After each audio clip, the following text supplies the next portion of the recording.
Hello so buddies, welcome back to the channel and a very happy new year.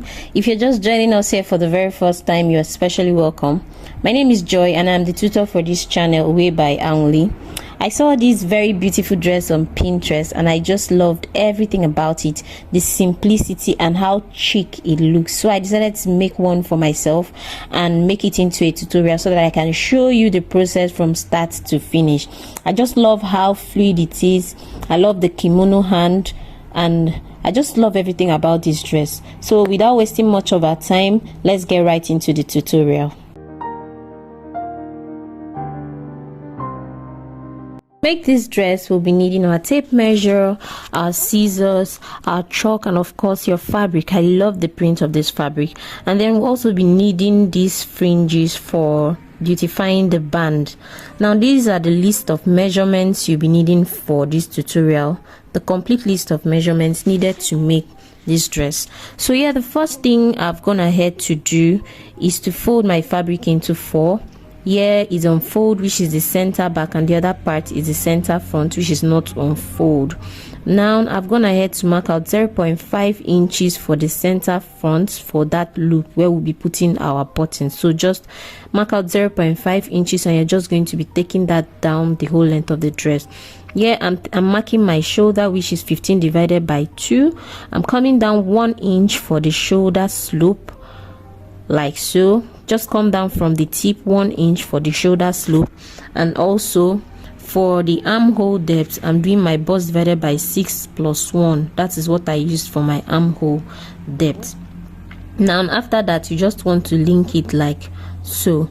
Now the next thing I've gone ahead to do is to mark out my half length. Here my half length is 17 inches. I'm not going to be adding any 0.5 because the upper torso, the upper bodies and the lower part is linked together, so there's not going to be any joining at that waist part. So I'm doing exactly 17 inches for my half length.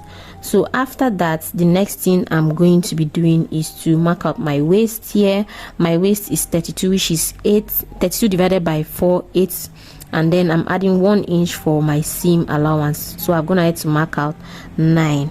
Now coming in for the neck part, I'm just going to mark out 2 inches. That's not going to be my neck width. I want to get the slope, the shoulder slope. So I came in from the center back 2 inches, and then with a ruler I'm going to be linking that point to the shoulder slope like so, just to get my accurate slope. Now after I've done that, the next thing I'm going to be doing is to get the sleeve length. Now the sleeve length here is 8 inches. That's what I'm going to be doing. So yeah, I'm marking 8.5 because I'm going to be joining a band to that 8 inches. After that, the next thing I'm doing is my shoulder. So here I'm using 3.5 for my shoulder, meaning that my neck width is going to be 4 inches. Now after I've done that, next thing I want to do is to mark out the neck depth for the back, which is 1 inch. I'm using 1 inch, and then with a free hand I just link that to the shoulder. Now for the front, I'm using 8 inches for the neck depth. Remember the front is a v-neck, so I'm just going to be linking that like so with a straight rule. Now coming in for the bust, my bust point is 10 inches, and then I'm going to be marking out my bust divided by 4, then adding 1 inch, and then link it like so to the waist. After that, I'll be coming from the waist up 6 inches to get my kimono sleeve. So I'm just going to be marking 6 inches. Now depending on your half length or how long your torso is, you can come up 5 inches or even 4 inches. So yeah, I'm marking out horizontally to the sleeve part and then linking this to where this 8 inches of the sleeve stop with a straight rule vertically like so. And then I'm going to be marking a curve at that armhole part just to give it a smooth curve so that that part is not sharp. So now after this, the next thing I'm going to be going ahead to do is to work on the lower part of this dress. Now from the waist to the hip, I'm using 8 inches for myself. Actually, you can even make it 8.5 or 9 inch depending on your height, so within 8 to 9 inch. So here I'm marking out my hip. My hip is 40 divided by 4 plus 1. I'm using 1 for the seam allowance, so 40 divided by 4 is 10 plus 1 11, and I'm gonna have to mark it on this line like so, linking it to the waistline. Now remember, this dress is going to be having a gathering at the lower hip, so from my waist to that lower hip part is 13 inches. So yeah, I'm marking out 13.5 because of the seam allowance I'm going to be joining by, that is going to be linking this upper part to that gathering part, and then I'm just going to be linking the hip down to that line like so. After that, I'll go ahead and cut out this upper piece. Remember, the neck is 1 inch for the back, while the front is a v-neck with 8 inch for the depth of the neck. So yeah, I'm just basically cutting out my upper piece so that we can go ahead and work on the gathering and also the lower parts of the dress.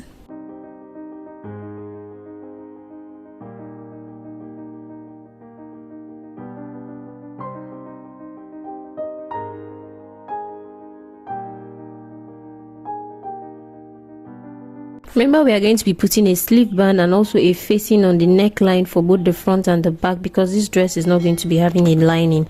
Now, to calculate for the gathering, remember our full length is 60 inches, our half length is 17 inches.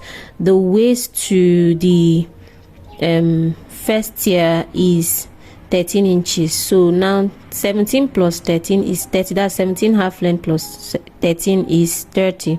So now the full length minus 30 inches, which is from that lower hip up, is giving us another 30 inches. So I'm gonna have to add my 2 inches for the hem allowance, which is 32, meaning that the length of the gather is 32 inches. Now coming to the width, I'm just going to be measuring this part like so and multiplying it by 4, and it gave me 44. So the length is 32 inches. Now for the width of the dress, remember we're going to be gathering it, so here I'm doing 44 multiplied by 2.5 inches, and it gave me 110. So what it means basically is that the length is going to be 32 inches, while the width like so is going to be 110. So we are going to be cutting a rectangle of 110 by 32 inches. Now for the band of the sleeve, I'm going to be measuring it out like so. Here it gave me a 9.5 inches. So basically what I'm going to be doing is 9.5 inches by 2 for the length of this band. So yeah, I'm using a 5 inches for the band. So the sleeve band, we are going to be doing 20 inches by 5 inches. So I just approximated it to 10, so 20 by 5, that's what we are going to be cutting for the sleeve band. So here I'm gonna have to cut out the facing for the neckline and also the front line. For the front facing, I took that down to the end of the dress.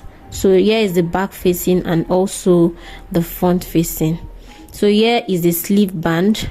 Now it's time to stitch everything, all the pieces together. So here I'm starting with the front facing and the back facing, sorry, and all I'm doing basically is to sew this down, notch it, and then do a top stitch. As simple as that. If you're very used to sewing, this shouldn't be a difficult process. So I just trimmed off the excess before notching, and then I'm going to be doing a top stitch on the facing with the seam allowance towards the facing part. So that's what I've gone ahead to do, and I'm going to be doing the same thing for the front, but then once I get to the v-neck, I'm going to be stopping like so, because before sealing the center front, I also need to put in my loops for the button before going ahead to seal the center front. So here I'm joining the shoulder part like so, using the facing to turn it in so that it's inside nice and clean. So that's what I've gone ahead to do. I'm just joining the shoulder. Remember, the shoulder is also extended to the sleeve. Remember, this is a kimono dress, so the sleeve and the dress is in one piece.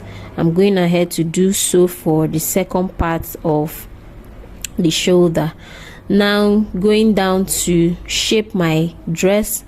From the sleeve, I'm just going to shape in. I started with a 0.5 and just eased it into a 1 inch from the bust part and the waist. Remember, 1 inch is our seam allowance, which I've gone ahead to do, and then I'm going ahead to shape the other part, starting with a 0.5 and then easing it in as I sew in to 1 inch.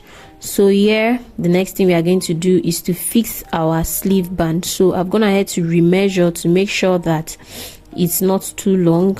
So after that, remember this sleeve band, what I did, I ironed in an interfacing just to give it a little bit of structure, and then ironed it on fold like in 2 places so that it will guide me on how to sew that in. So I've gone ahead to sew the edges together just to make it a circle, to sew it into a circle, and then I folded it in like so, and then just sealed it off.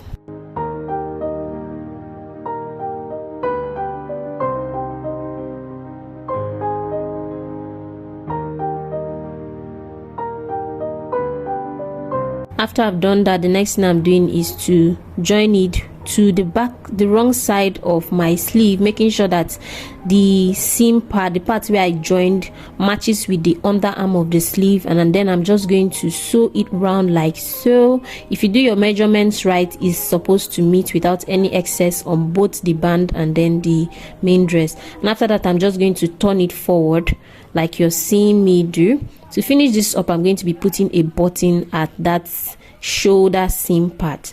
So here I'm sewing my loop. Just sew a loop. This shouldn't be difficult even for a beginner. You just want to sew down a loop and then you cut it out. Here I'm using a 2 inches for my loop. So I've gone ahead to cut out my loops, and then I'm going to be sandwiching it in between the facing and the main fabric like so, and then continue down from the neckline, sewing down, making sure that I'm putting them at strategic points. So here I'm using a 1.5 inches difference for the loops. So 1.5 inches is the distance between one loop to the other loop. So I'm just going to go ahead and sew those down to the end of my dress.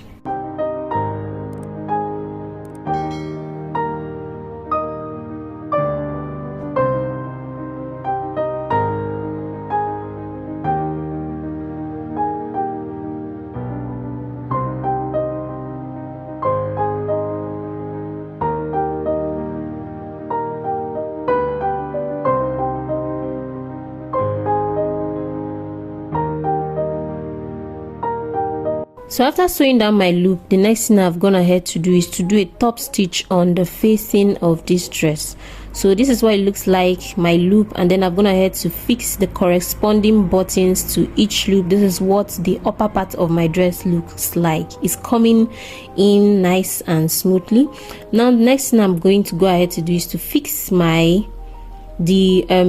this gathering part. That's, remember the rectangle we cut out, we did the calculation for that earlier.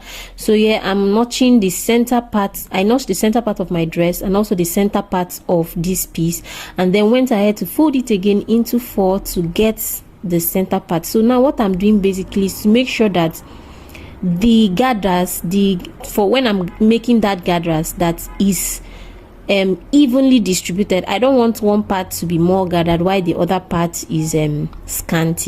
I want everything to be equal on both sides. That's why I went ahead to make those strategic notches at strategic parts of the dress, and here I'm going ahead to match those notches together like so. I matched the one at the center back, and also did for the rectangle as well. So I've just gone ahead to notch that down.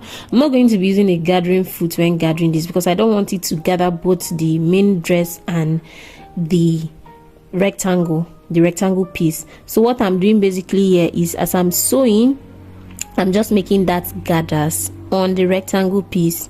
That's the down part of this dress. Now before I started joining this piece, before I joined this piece to the down part, I went ahead to sew the vertical parts, the part that will be meeting with the center front. I went ahead to sew it down just like you would do for your hem. I just sewed it down so that it will not be rough at that part. So you just want to do that, sew that vertical part, the part that will be meeting with the center front, before you start joining this piece together. So yeah, what I'm doing basically is just, you know, gathering it manually with my hands like so, and then because I've matched them up, they will be evenly distributed. In fact, this is the best way, one of the best ways to, you know, sew down your gathers, because usually when you do a basting stitch or maybe use a gathering foot, the tendency for it to not be evenly distributed is high. But when you do all these matches, you know, matching the notches together at strategic points, then you can get a perfect distribution on both sides of your dress. So yeah, this is what the dress looks like. This is what the gathered part looks like, and that's what the upper part looks like, both joined together. I love how cute it's looking. Now coming to the band, I'm cutting a 5 inches by, now my waist is 32 inches, so I just went ahead and added an extra 10 inches, making it 42 inches, you know, just to drop at the waist part. But you know, you can do it to your preference. If you want your band longer when you tie it, fine. If you want it shorter, fine. So but the rule there is to make sure that it is way longer than 32 inches. So now after sewing that down, I made sure that the edges, the both edge of the band is open. I didn't seal that. Then I went ahead to iron it, making sure that the seam is at the center of the band. I don't want it to be at the other side, at one side of the band. So what I want to do basically is to fix in the fringes at the edge of the band. So that's what I'm doing basically. But before I did that, to make the fringe look fuller, I went ahead to fold it into 3 places, making sure that the width of the fringe, that's how wide the fringe is corresponding with the width of my band, like so. So yeah, I'm just tucking the edge inside just so that the roughness is hidden inside, and then I'm going to sandwich this in between the 2 parts of this band, and then just sew it down like so. I'm going to go ahead and do the same thing for the other part, and then my dress is ready. See how cute it's looking. I love this dress so much. Like, it just makes me feel so chic. I love how comfortable the dress feels. If you really enjoy these tutorials, please do not forget to hit that subscribe button. If you got value for your time, hit the subscribe button. Do not forget to like, share, subscribe to this channel, and I'll see you in my next one. Do have a blessed and a lovely day. Bye.